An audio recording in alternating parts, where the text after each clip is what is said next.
From the Dallas On Air Studios in beautiful Dallas, Texas, this is the Rantcor Pit Live here on DallasOnAir.com. And now, two guys who... Wait, what? Really? All right, I had to be nice today. The captain said so. Please welcome your host, Eddie Medina. Hey, Rantcortiers. Welcome once again to the Rantcor Pit. Yes, we are coalless today. We have no coal in our stocking, as it were. But we do have the Talk Lord of the Sith with us, Mr. Zach. Greetings and salutations, campers. Welcome to DallasOnAir.com. And there. Stepping in for Jedi Cole is from the hit podcast Figments, the Unexplained Mysteries podcast. We welcome Miss Colleen Medina.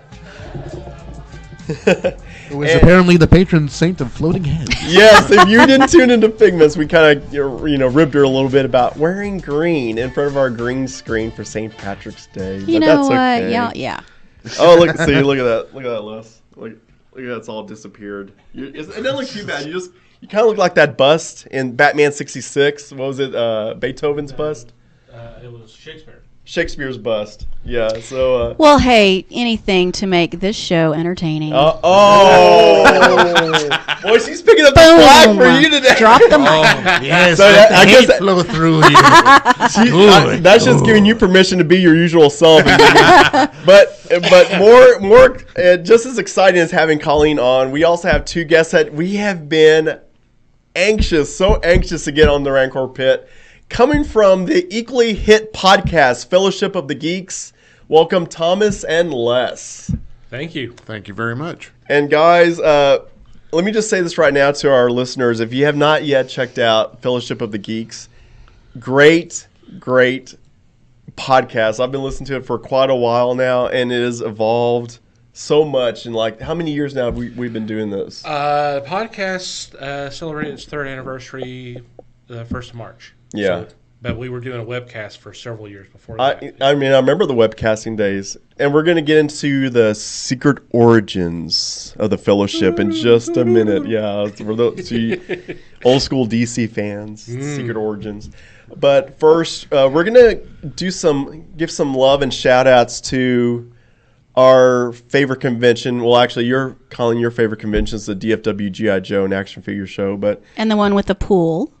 Which no longer exists. I mean, it does exist, but not at the pool. I don't even think it had a name. It was just the one with North the pool. Texas Comic Show. Sorry. Yeah, that was it. It's still in existence, but no longer has a pool in its location. Therefore, don't go to it. It doesn't, yeah.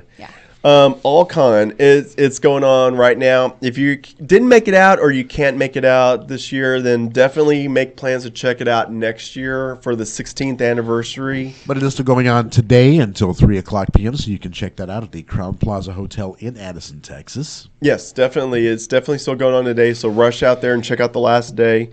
But we have a video. Actually, let's pull up this picture. I was walking around, and I saw a picture of this Jawa.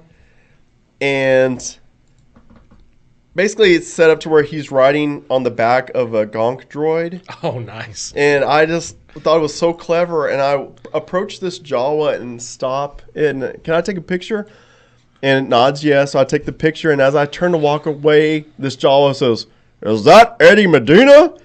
And I turn back around. I was like, yeah. Who are you? He goes, "Gus." And so immediately, I thought of the person it was, and ended up being. I thought, well, no, he's taller than that. Turns out he's not that tall. And I thought I was like, no, I can't figure it out. And he's trying to give me clues. I was like, Scott? Yeah, it's our buddy Scott Horn, who we've mentioned several times on the show. Actually, Scott was a guest on our audio podcast, and we have a video if you can play it. I won't be able to play it. Can you turn your laptop more this way so I can see it too? I'll try to play it for y'all. You're good.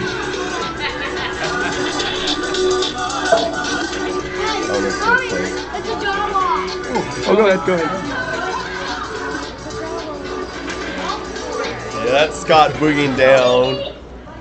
And he has a little smartphone connected to it, so he had all these different things that he could play on it and just having a good old time. Of course, these people are like walking by, they're avoiding looking. Those are the things that I was always so scared of watching Star Wars. The Jawas? Yeah, aren't they like the sand people in the sand? No, those are the Tusken Raiders. The Jawas are just the. Yes, that's right. Yeah.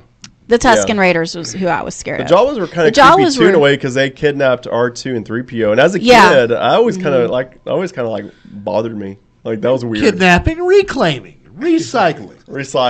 Say what you will. It was the 70s. Yeah, but you don't recycle those. To 4-year-old me, it was kidnapping. Yeah. Look, if Lucas can recycle 7 Samurai into that, it's fine. Wow, that's mean. It's true, but mean. Also, a major thing for me as a Battlestar Galactica fan is they had 7 cast members from Battlestar Galactica, and there's a picture of me I got to take with Dirk Benedict, Starbuck, and also Face from the A-Team. Look at that hair. That hair is still the same. He still got the hair. Boy, he still got the hair. And Face was always smoking cigars. Oh, and Starbuck, too. He's a cigar smoker. Oh. Also, there's a picture of us doing Cole and I, just by fate, got to moderate a panel with all 7 of them. And Cole was already scheduled to moderate it. At the time, he was going to only do it with 3 of the cast members. And then, lo and behold, the day of, they said, hey, we want you and Eddie to do it because we're going to have all 7 of them on stage. And we were like mind blown. So it was very last minute, but oh my gosh, such a unbelievable event for someone who, like, since 7 years old, I was just like fans of Battlestar Galactica and then moved on to the A-Team. To be able to share the stage with these people was just like a moment I never thought would happen. And yeah, you were so excited yesterday. Yeah. Well, before getting his autograph, he was constantly, should I do this? Should I do this? And I was like, don't forget to bring up the Murder, She Wrote. Zach, you'll love that. The Murder, She Wrote episode that he was in. It was called Smooth Operators. He played a bad guy doctor. And so you brought that up? I brought that up to him, and he was like, oh yeah, I did Murder, She Wrote. Like, he was in the same boat as me and Zach. When I said Murder, She Wrote, he was kind of like, yeah, I did Murder, She Wrote. No, he was singing only the best of the best did Murder, She Wrote. He did think it was funny that you were more excited about him being there. And I said, you wanted me to bring in the DVD to get signed. And he thought that was hilarious. That's okay. I was kind of kicking myself for not getting to go meet him because I wanted to ask him about a Roddy Piper movie that he did called Body Slam. And I didn't get the chance. Oh, really? Yeah. Oh, wow. So, yeah, kind of a deep cut there. Well, it's funny. I had just watched that episode and, just days before you went. And I wanted you to also tell him, Apollo was on Murder, She Wrote, too. But yeah. I think he was probably tired of talking about Murder, She Wrote. I don't know why. I mean, but I'm sorry. I was going to say, I think Anne Lockhart did a couple appearances on Murder, She Wrote. I think she did. Really? Yeah. Mm-hmm. Really? Oh, wow. I'm telling you, the best of the best. Cornell Wilde and Jackie Cooper. And Cornell Wilde from Gargoyles, right? Yes. Did y'all ever see Gargoyles, the old made-for-TV movie? Mm-hmm. Oh, my gosh. It's been a while, yeah. And also, that movie. The girl that played his daughter in that movie was on a Murder, She Wrote. Jennifer Salt. That's right. Oh, my gosh. Jennifer Salt was such a cutie. I love her. 6 Degrees of Angela. She did have a good tan. That's a good one. Oh my gosh. Oh no. That's a podcast idea. No. Thank you, Thomas. No. You're welcome. You can't team up with her. You're my friend. My friend. Yeah, not today. Hey Les, you're on my side, right? We'll go with that. Oh my gosh. But we got to talk cigars. I didn't tell you this. And during the panel, on the question, because he brought it up a few times, I was like, okay, I'm a fellow cigar fan. And I asked him what his favorites were, and he said he doesn't have one specific favorite, but he gave a few. The Rocky Patel label was one of them. And so we got to talk cigars briefly on stage together. I was like, I got to talk cigars with Starbucks. It's so cool. But let's move on. Focus on you guys. The Fellowship of the Geeks. Tell us how give us the secret origins of it all. How did it start first as a webcast? Is it like through Google Hangouts or something? Well, originally our webcast was through Ustream. Does anybody remember Ustream? Yes. Wow. We were doing that back when Nove was doing kind of streaming webcasts. Mm-hmm. No one even thought about podcasts. This was 2010, 2011, something like that. Wow. It's That was the year I joined Facebook. Yeah. I mean, that was literally the year I think like Tell 'em Steve Dave and Smodcast really got going was 2000. So you were on that same cusp as Kevin Smith and gang. Yeah, actually, next weekend, next Sunday will be our 9th anniversary of the creation of the fellowship. So we've been around 9 years. Wow! So you literally were at the forefront of all this. We're trailblazers, Les. Oh my God! Yeah, We just didn't know we were doing that. We were just like, okay, I don't know what we're doing, but hey, this is fun. That's okay. We've been doing this for 6 years and we still don't know what There we're you doing. go. There you go. What it was originally was just there was a group of us who met at a comic book store every Wednesday night, pick up our weekly books, and we sat around for about 2 or 3 hours and we just talked about anything, whether it was comics, movies, TV, sci-fi, horror.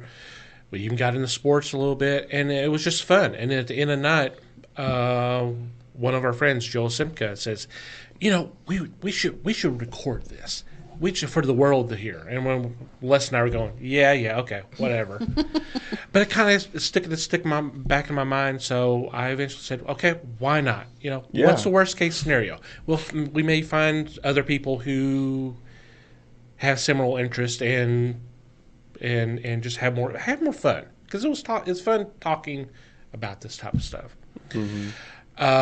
So yeah, we came up with the name Fellowship of the Geeks, and we did the Ustream, and then we moved over to Google Hangouts, and That's where I discovered you was in Google Hangouts.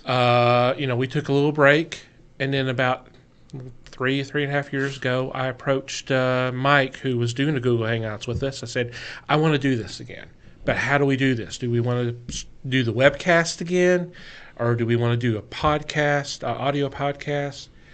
And we just talked and did a little research and said, "You know what? Let's do an audio podcast." Mm-hmm. So, and like I said, it's been 3 years. Yeah. Unless you've been involved in it from the get-go as well, right? Yes, sir. Yes. So who was the original fellowship besides from the two of y'all during the Ustream days? Well, with the group, it was originally the two of us, Joel Simca, who I already mentioned, and then Brandon Johnson. They were the two guys who were running the store. So it was the four of us. Oh, okay. The four of us who were there every Wednesday night talking. Okay. And we had others who would come in and out depending on schedules and stuff. Yeah. Which store was it? Comic Book Craze, unfortunately, no longer with us. I remember that store. It's been closed for a good while, but yeah. Richardson area? Yes, Garland. Okay, Richardson. I think. I wonder if that's a place. Is that? You may not know this, but did they have the Darth Maul signing at their store? Were they next to a Subway? Yes, they were next to a Subway, but I don't remember the Darth Maul signing. This would have been way. I mean, this would have been back in like 2005 or something. I thought that was a Quiznos. Oh, okay. I wonder if it was where we got to meet Ray Park. I remember that, but yeah, it could be. Is it bad that the whole time you're saying webcasting, I keep thinking of Spider-Man? That's not bad at all. That's not bad at all. Yeah. But yes, I mean, it's kind of sickening, annoying, but every time he says that, I just think, yeah. Available on That was Tuesday. good. do that again. Yeah. Do the noise. Yeah, that's good. good. He probably thinks about it too whenever he says it. I hear a lot of people doing the thwip, but that sounded pretty authentic. So Les, you've been involved in the whole fellowship since day one, and yes, sir. You've stuck with it. And what are some high and low points? Or let's stick to the high points. The low points is every time he's under the bus. So there you go. That's true. Aw, poor Les. The highest point to me was when we had Perkala on. Oh yeah. We had her there twice. We've had her a couple times. We need to have her back on again. And for those not familiar, tell us about her background, Perkala, where she came from. Go ahead. She is a cosplayer, dresses in a feline outfit. Mm-hmm. She does face painting. Mm-hmm. She enjoys going to conventions, and the people that know her really enjoy seeing her. Mm-hmm. Mm-hmm. And there is a crowd that moves through the convention as she makes her way around. Her entourage. Her entourage, but, exactly. But she's got her origins are connected to Stan Lee. Yes. She was a She tried out for the second season of Who Wants to Be a Superhero. Yeah. And she didn't make it, but she was on the web series. Yes. There was like the third series that was strictly for the internet. She was on there. And apparently Stan Lee really took to her. Like it was her personality that he said he was really drawn to. Oh yeah, that I can totally believe. Yeah, she's great. When we had her on the second time, she was discussing her background and made a phone call to one of the web players. And it was so cool to listen to them bandy back and forth. Oh yeah, because he was in the chat room. He was giving her grief in the chat room, and then we just said, okay, come on, we want to hear your side of the story. So she called him up, and then we were just had him there on the phone. This is during a Fellowship episode? This was, yeah. Oh, wow. Yeah. And he was the villain. Yeah, he was like, I can't remember, he was Dr. something, I can't remember. Yeah, yes. But it was so much fun to hear them go back and forth. In character. Yeah. Oh, yes. Oh, wow. That's funny. It's actually on our YouTube page. You'll have to scroll back. That's one of those that I was fortunate enough to save from our Ustream days. Oh, good. So it's there. I definitely kept the Percala ones. The other ones, maybe not so much. They were worth keeping, but. Oh, that's great. Yeah, y'all are such like champions of the comic book art form. I mean, I love meeting like minds, and like I've been reading comics since I was 5. I've been collecting comics when I was 5. When I didn't even know at that age that there was such a thing as a comic collector, because I would go, my brother Vic and I would go to the 7-Eleven to the spinner racks, and and Dad would take us as a reward for doing our chores that week, and we'd pick out a comic book or two, and we'd take them home. And unlike other kids who'd probably just thumb through them and maybe lost them or trade them off for something else, Vic and I would keep them, and we had a box, and we would keep our stack of comics in there. So we were collecting comics way back. Right. So I love meeting like minds like y'all, where y'all just love the art form of comic books, as much as I do. And so as comic collectors, what are your secret origins as comic collectors? When did you start, and what are some of your favorite stuff that you like now? Well, as a kid, my uncle and dad read comics. My dad was really into sci-fi, and so basically, they would buy me books, or I would buy my allowance. It was funny. I remember every Saturday, my dad and I would get up and we would mow and edge the yard and do all that and clean up, and then next thing you know, we're heading out to the bookstore.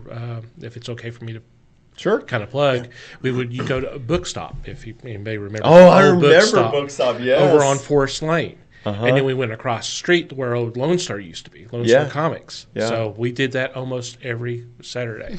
Yeah. That's neat. And Les, when do you remember just falling in love with the comic book world, the collecting world? Oh, I loved getting my allowance and taking my $1 to the comic shop, or to the toy store, the Ben Franklin's. The 5 and 10. 5 and 10, and getting 10 comics for $1. Wow. Yeah. And then my mind is blown. It's like as a kid to have $1 come away with 10 comic books would be awesome. Oh my gosh. And it took me 20 minutes or something to walk there, but it was worth it because I had my comics read by the time I got home. Oh. But they crossed me up when they went to 12 cents because all of a sudden I could only buy 8. And I was furious. But that's the way things go. Yeah. And I've just retained that love. I love the art. I used to, sorry to bother you with this, but I used to take comics and place them up against the glass door. Put a sheet of paper over it and draw. Oh my gosh. That's what I would do too. That's what got me into drawing comic books, was I didn't have enough confidence to do it on my own, so I would do that exact thing to kind of get the feel of the line work. And then I got brave enough, confident enough to where I started doing it on my own. Oh my gosh. And you still trace. You're a tracer? Oh, okay. Yeah, chasing Amy. You're a tracer. Yeah. Oh my gosh, Les. Darwin Cook was the New Frontiers guy. Late Darwin Cook. Mm-hmm. He said something amazing in the. If you haven't seen the New Frontier animated movie, do so and make sure you watch the documentary. Darwin Cook practically moves me to tears when I hear this, because he'll start talking about his love of these characters and starts to get teary-eyed talking about it. And it makes me teary-eyed. And now that he's passed away, even more so. I mean, because sadly, he's not with us anymore. But like you, Les, he said that when he collected comics, he had his 10 cents to spend.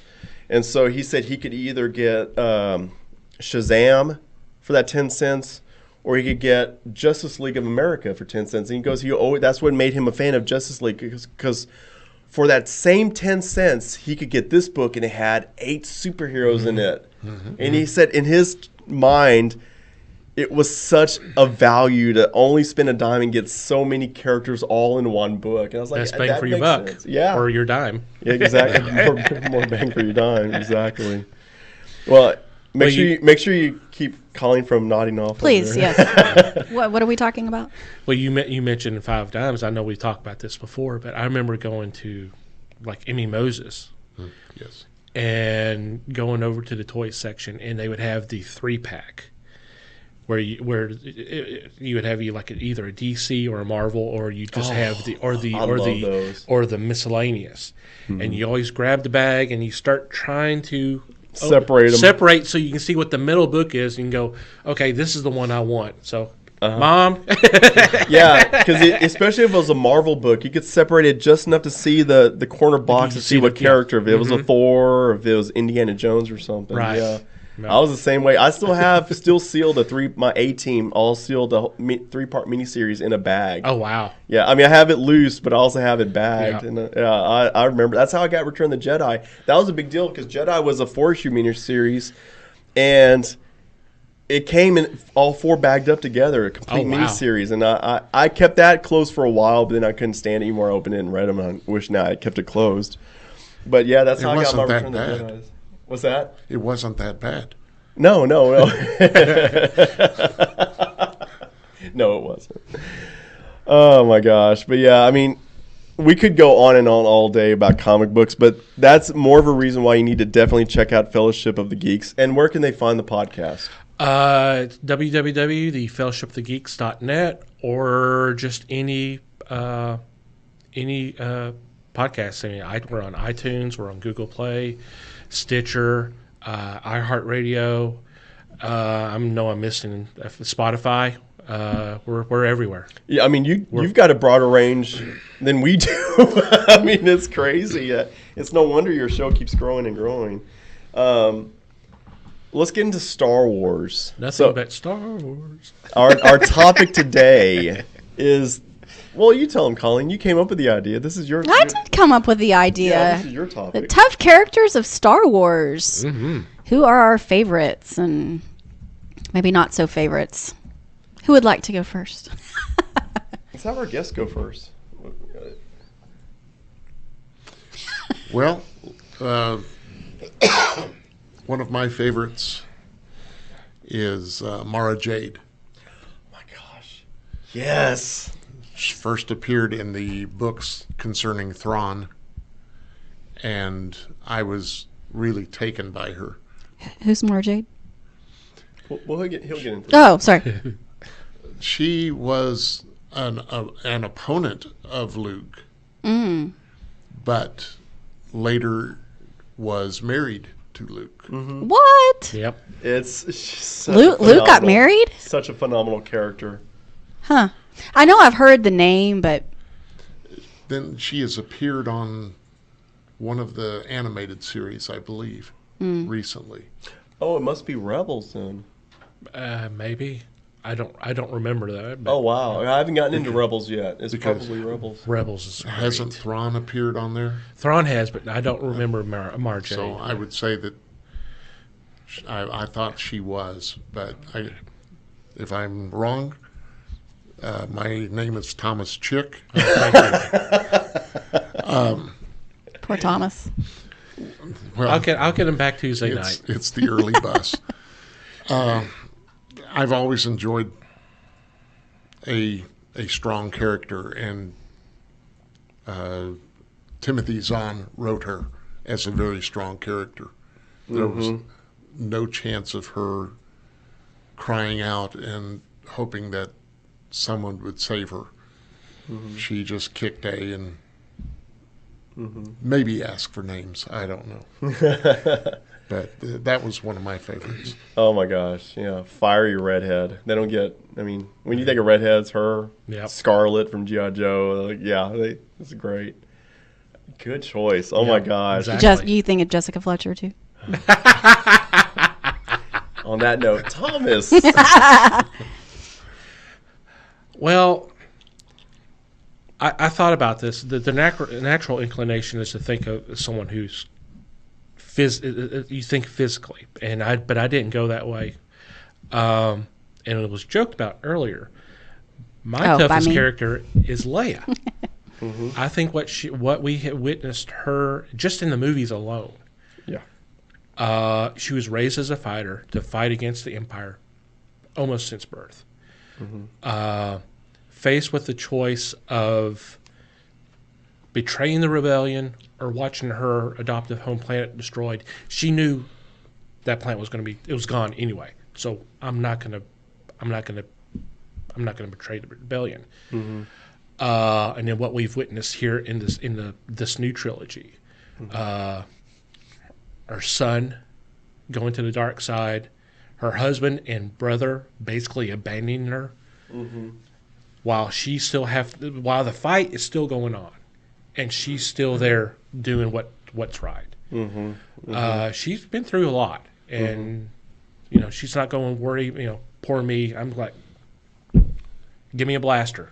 She's gonna soldier on. And she's a general, right? Yeah, she's a general. I want that title. Yeah, there you go. You have the title of Littlest Hat.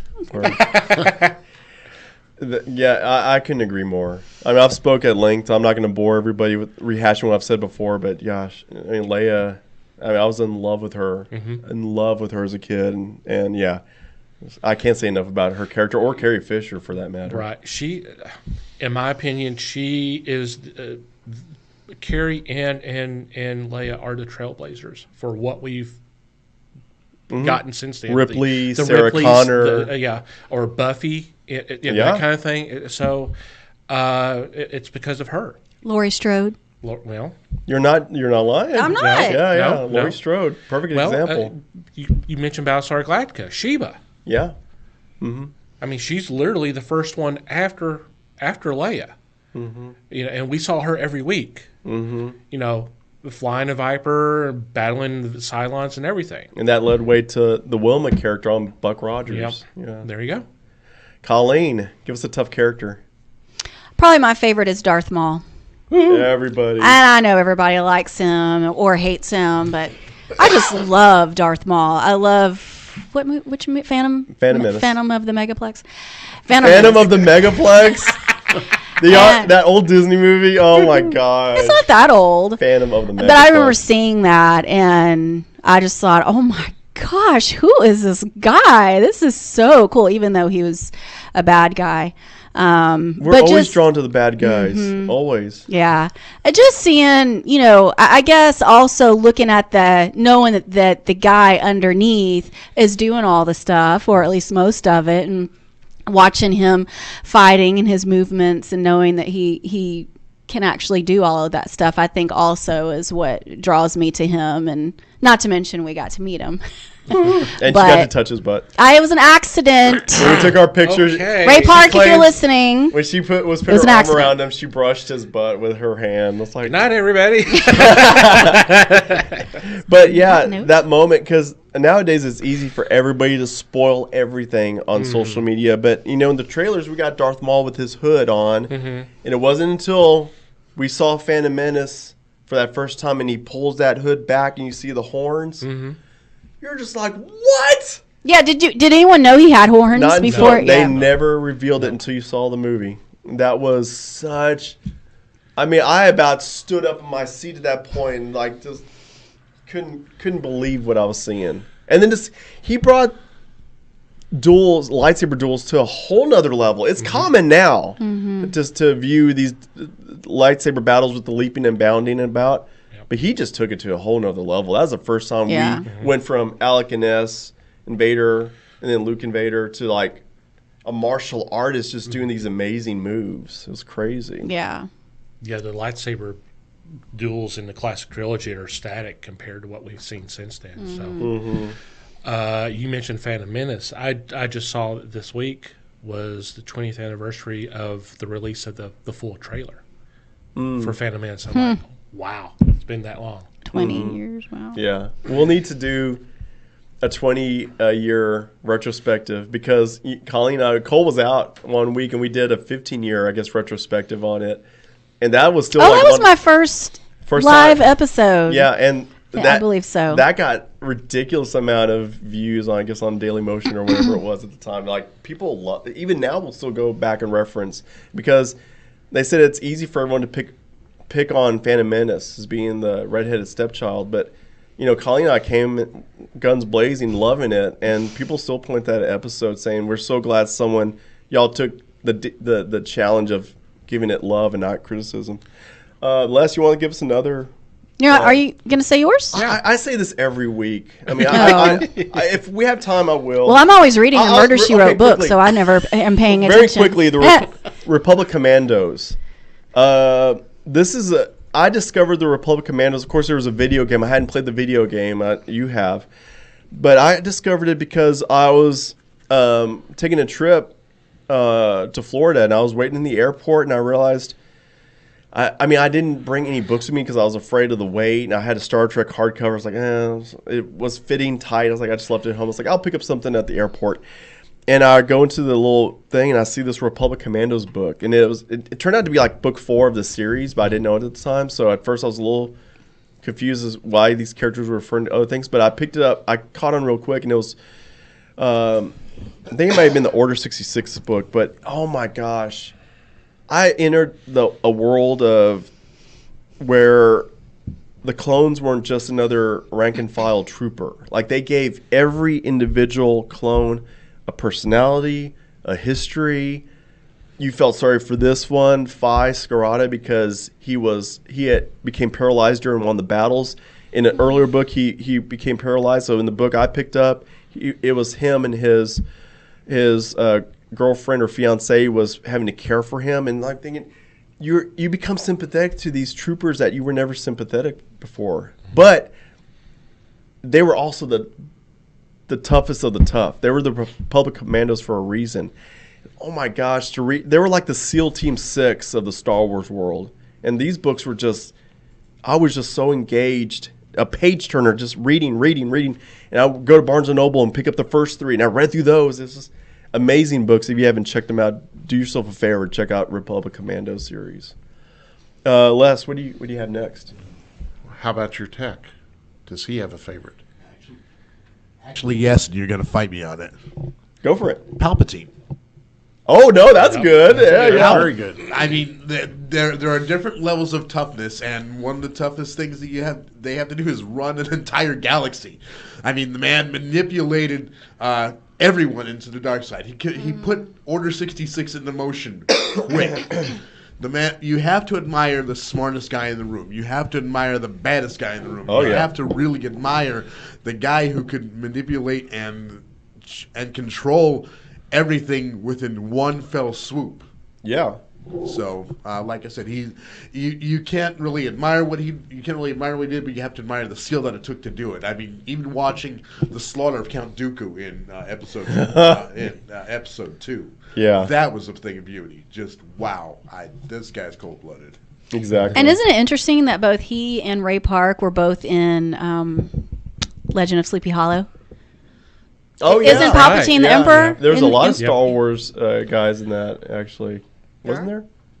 Yeah, Palpatine. Christopher Lee was in it. Oh, yeah, Christopher Lee. Oh, I'm thinking Batman. There's like Alfred was in it from Batman '89. Yeah. That's a good choice, actually, Zach. I wouldn't even thought of that. Yeah, Very good. Unless, will you have someone else? I'm going to go with an obscure character. Did you read Courtship of Princess Leia? Yes. The Warlord. Zen. Yes. Oh my gosh.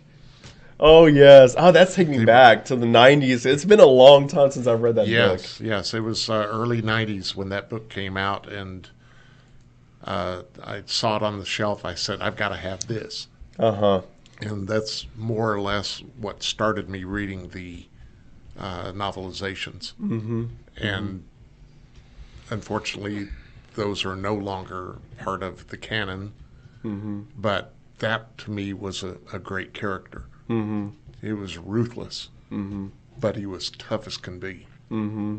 And that's where my thought lies. That's what I like about him. Oh my gosh, that's reaching back. That's a great choice. Oh my gosh, I knew there was a reason we need to have y'all guys on to break the staleness of me and Cole rehashing the same things for the past 5 years. Oh my gosh, Les, that's great. Thanks. Yeah, definitely check out Courtship of Princess Leia. I almost said Courtship of Eddie's father. Which is kind of different. Yeah, very different. But it all comes around to the same point. At least that show can brag. We have a Hulk. But no. There you go. Thomas. Well, you talk about obscure characters from novels. I'll do another one from Shadows of Empire. Jizor of the Black Sun. Yes. I mean, you'd have to be tough to lead the Black Sun. Yep. And which I love the fact that they got referenced in Solo. Yeah. Oh man, it's like so. So it's back in canon now. It is. They didn't say they wouldn't bring stuff out of the legends. Yeah, they're just going to cherry pick. Yeah. Just like Thrawn, they brought Thrawn back in by putting him in Rebels. You had to bring Thrawn back in. Yeah, because he was such an awesome character. Mm-hmm. Yes, I love how they did him in Rebels. It was great. See, Colleen, you pick the topic of the tough characters, and like when you start to really think about it, Star Wars is just chock-a-block full. Mm-hmm. I mean, Thrawn, Kylo Ren, and let's talk about Kylo Ren. The Baroness. Wait, no. Because Kylo Ren, I think, was one of your choices. Kylo Ren and Rey. That scene with the Praetorian Guards. More him. She kind of gets on my nerves, but anyway. Yeah. No, I know she's still learning, but that scene in which movie's that? Last Jedi. Last Jedi. And they're fighting the red guys. That scene was so cool. I mean, just the whole whenever the Soko. What was the bad guy's name that's sitting in that chair? Snoke. See, it was an S word. I mean, just had it wrong. And he kept griping at him, and then you could see Kylo. I'm forgetting everyone's names. Yeah, his hand like turned to turn the lightsaber, and then he stabbed him, and then that was just really cool. And then how they teamed up together to fight those red pterodactyl guards. The pterodactyl guards. Yeah. And because they were so cool. I mean, oh my gosh, their weapons and their fiery weapons, and they're obviously the next evolution in the Crimson Guard. Which if you just go by the movies, the Crimson Guard, which another tough characters. If you go by the movie only, they're so static. They don't do much. But when you get into the comic books, like Crimson Empire, the Crimson Empire series of comic books, you realize, oh my gosh. Yeah, they were very impressive. Definitely. But you're right. I loved how he was slick enough to turn his lightsaber and Rey's lightsaber so Snoke couldn't detect that they were both being turned at the That same was time. crazy. But going back to Kylo Ren, I kind of like the characters that either have an attitude problem or are immature, or a lot of times they're tough but they're big babies. And I feel like with him, he's still, I guess, growing into that part, still learning, and so he's obviously very immature because he loses his temper. Isn't there one scene where he goes into a room and like some of the guys run off and you see all these sparks going because he's losing his temper? He's destroying the consoles, and two stormtroopers are walking around. They hear what's going on. They turn back around and walk off. Yeah, I want no part of this. And it just shows. I still say that's Tag and Bink. Could be. Great. Emo Vader's throwing another fit. Great. It's another double shift at Hot Topic today.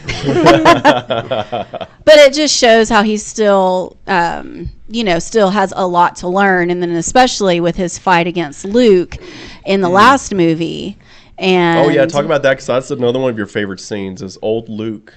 Yeah. Well, are we talking about scenes or characters? Or characters, but Yeah. because of it. Well, yes, and it just shows that he's so tough, and Kylo Ren is so tough and mean, and everybody's just doing what he says, but then he's fighting Luke, and Luke just completely fools him with everything that he's doing. But moving on to Luke, I'm always making fun of young Luke because he's always kind of a whiny baby in the in the older movies. Yeah, I feel like just kind of I don't know. And he's still learning too, but then. And I know he grows into his character, into his part, but that scene with him and Kylo Ren, I mean, that movie, I will rewind it and watch it. Oh, and I'm not, really I don't watch the Star Wars movies all the time, but I will rewatch that part over and over and over. And it kind of just makes me think of how he used to be, and then this is what he is. And I mean, he's the ultimate Jedi, I think, in my opinion. A lot of people like to down Last Jedi, and it's not a perfect movie by any stretch of the imagination, but I think you can't overlook the things that it does give us, like those moments with Luke where it, for a long time Star Wars fan like myself, moves me to tears to see him do that ultimate sacrifice and to do it so slick, like and you're talking about whiny young Luke, but you see and Lucas did this on purpose, I'm sure, where you see the progression between New Hope and Return of the Jedi, where by the time you get to Return of the Jedi and he enters in Jabba's palace and he's got it together, he's got his hands together, his hood is down, and he's approaching very calmly. The Gamorrean guards approach him, and he just pushes them away. And he's a different person. Yes. He's a totally different person. And you're thinking Jabba the Hutt, the most feared gangster. I mean, his size, his he doesn't demeanor. even have legs. How does he move? Yeah, but the fact that he... does he slither? Is he a slug? Yeah. He's like a slug. Okay. But the fact that he has everyone... He has the bounty hunters, everyone else at his beck and call. So he can't physically do anything to you, but all he has to do is wave to Boba Fett over in the corner, and then Boba Fett takes you out. Snap his you're going to say fingers and I was doesn't have say, any. but he has those little things, little digits. But yet Luke approaches him so cool and calmly, like, I don't care who you are, Jabba. I'm Luke Skywalker, and I've got this. I love his confidence in Return of the Jedi. Les, do we have another choice from you? Yes, Boba Fett. Yes. After reading The Mandalorian Armor, I had such a new look at Fett, and I thought he was an extremely strong character. Mm-hmm. He fell into the Sarlacc pit, but that was not the end. Mm-hmm. If you read the Mandalorian Armor book, and you got to see how he survived that and moved forward, yet was still mean as can be. Mm-hmm. And there I am. I put him up there very highly, along with the other bounty hunters. Mm-hmm. Mm-hmm. Is he the dad or son? He's the son. The son. Oh, okay. Jango was. I knew the names. I just don't know who's father and son. And when some books came out, there was a stand at the bookstore of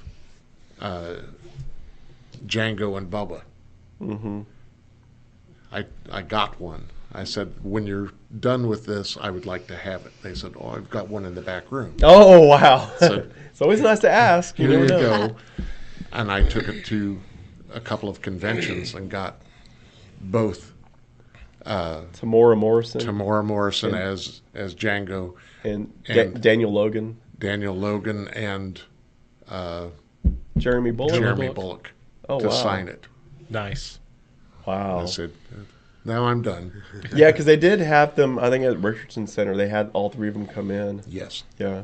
I remember Daniel Logan. I think we saw him when he was growing up. Yeah. He had gotten older. Yeah. Obviously, but he wasn't too much older.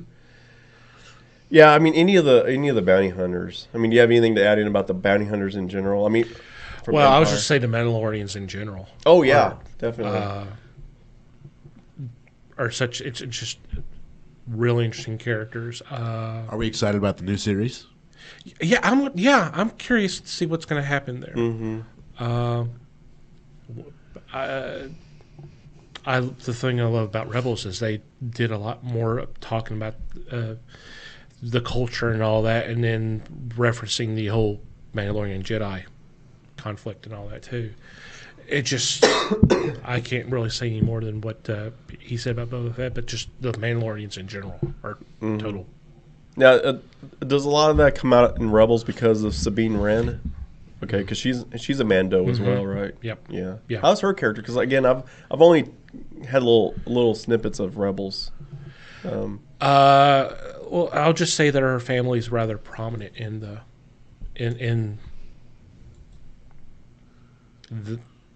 The structure. the structure. Yeah. Okay. In that term. Do you have another tough character you want to throw out?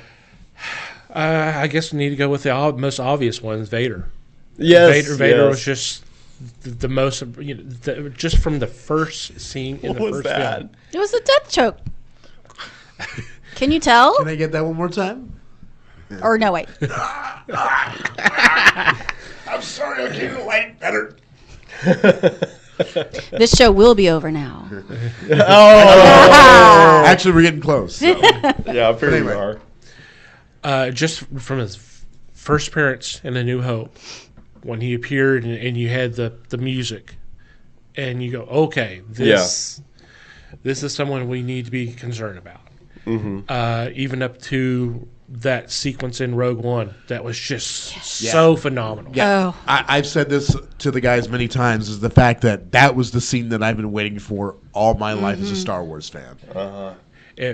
That scene gives me. if- I've got chills right now thinking about that scene. If anything, it seems like it to me, it restored Vader to the way he was in the original films, where it seemed like the prequels kind of took him down a little bit, in my opinion.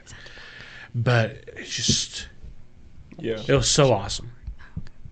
Oh, yeah, I agree.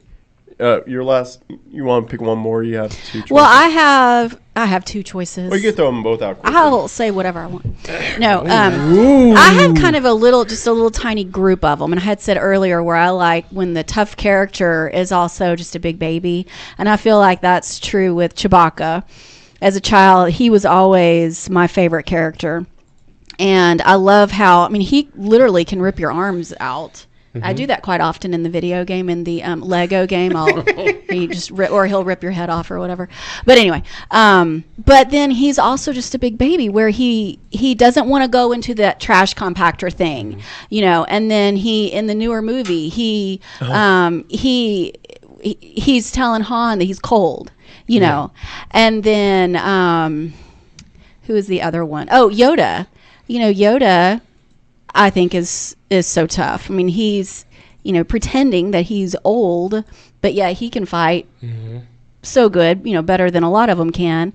And then R2, in my opinion, he's tough. He's always saving the day, and not that R2 is always a big baby, but or really Yoda, but where are they when they are on that planet and then the hot dog, and I guess Luke is cooking the hot dog and Yoda's trying to steal it, and R2 is fight, and then Yoda starts whacking him with the stick, and not that they're big babies, but it's just that I don't know, that petty fight. Yeah, just that comedy with them. So I just kind of lump all of them together. Well, we're going to probably have to wrap it up. We're way out of time. So, guys, again, thank you for joining us on a long overdue appearance. And Colleen for filling in the gap that Cole has left behind. My pleasure. Guys, one more time, where can we find Fellowship of the Geeks, please? www.thefellowshipofthegeeks.net. And where can we hear the podcast? Just any it's be iTunes, Google Play, Stitcher, iHeartRadio, Spotify. We're almost on all of them. Well, again, guys, thanks for joining us, and make sure you check out Fellowship of the Geeks and our show, Colleen and I, Figments, the Unexplained Mysteries podcast, and Zach's Vortex of Doom. We got a lot of things going on here at Dallas On Air. So just basically check out DallasOnAir.com all the time. There you go.